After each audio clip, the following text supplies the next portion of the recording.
เจ้าพี่น้องเนอะวันนี้เนอะมาเลี้ยงควายมีควายแหละมาเบิ้งหน้าหน้าเนอะเข่าตายสมิธจะได้กินเข่าเบิ้งไอ้น้องปีนนี่นะปีนเสืออ้อเลาะที่นี่นะเนี่ยนะปีนเสืออ้อตายสมิธน้องตายสมิธไอ้น้องเอ้ยนี่มาคอยปีนนี่เม็ดพี่ไก่ก็จบแล้วปีนี่จบมั้งพี่ไก่จบปีก่อนก็จบไม่ตายเม็ดเลยได้กินข้าวที่นี่ปะตายเม็ดน้ากระปีก็น้องก็ตายนี่ไอ้เบื่อน้องได้ปีนนี่กินข้าวสิ่งนี้เจ็บเลยแต่ดึกกันเดียวนี่เกี่ยวไหน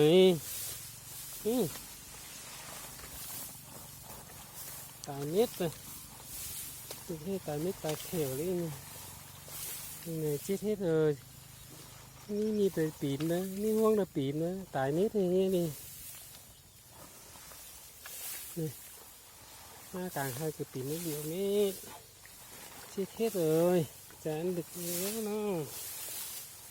ตายเม็ดตายเขียวเลยไม่น่ะใส่ตอนนี้เขาอีน่ะให้มีใช่อันมาสักอันนะจ๊ะมาจำกินนี่สลาเข่านี่ตายเม็ดใจเถียวจึงมันตายเม็ดถึงเอาละนี่มันห่วงละมะมา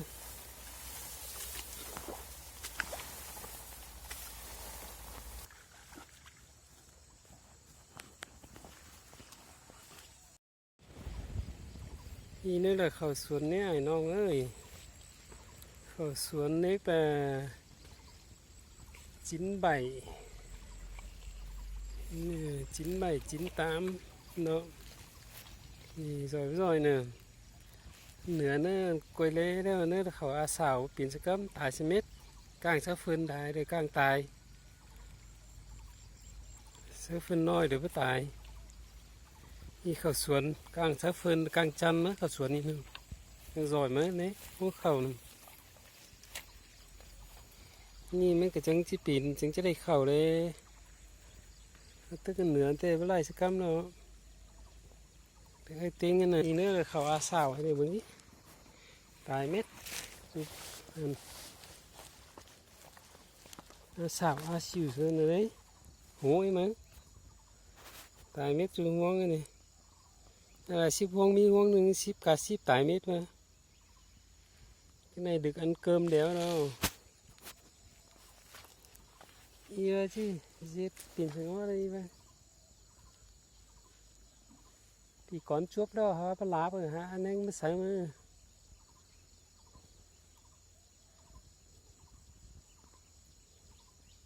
mới hợp khẩu ấy đóนี่ตายเม็ดเลยได้กินสังนี่เลย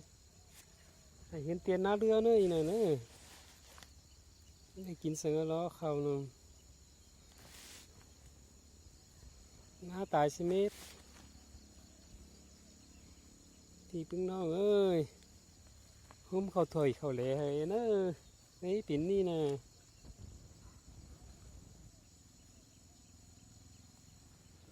ไม่รอพี่น้องไปจอยไม่ได้กินข้าวร้อยนะในส่วงละnhư thếได้กินข้าวก็เลยน่าไฟไต่เนี่ยเลยเขาสวนนั่นrồi sẽ nói tròi điều thôi mấy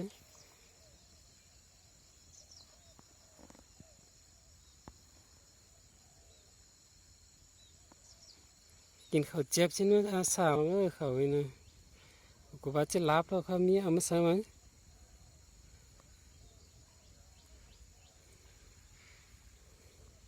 cứ chỉ mạng sẽ đâu khỏi bị có nó chuốc đâu tải mết đi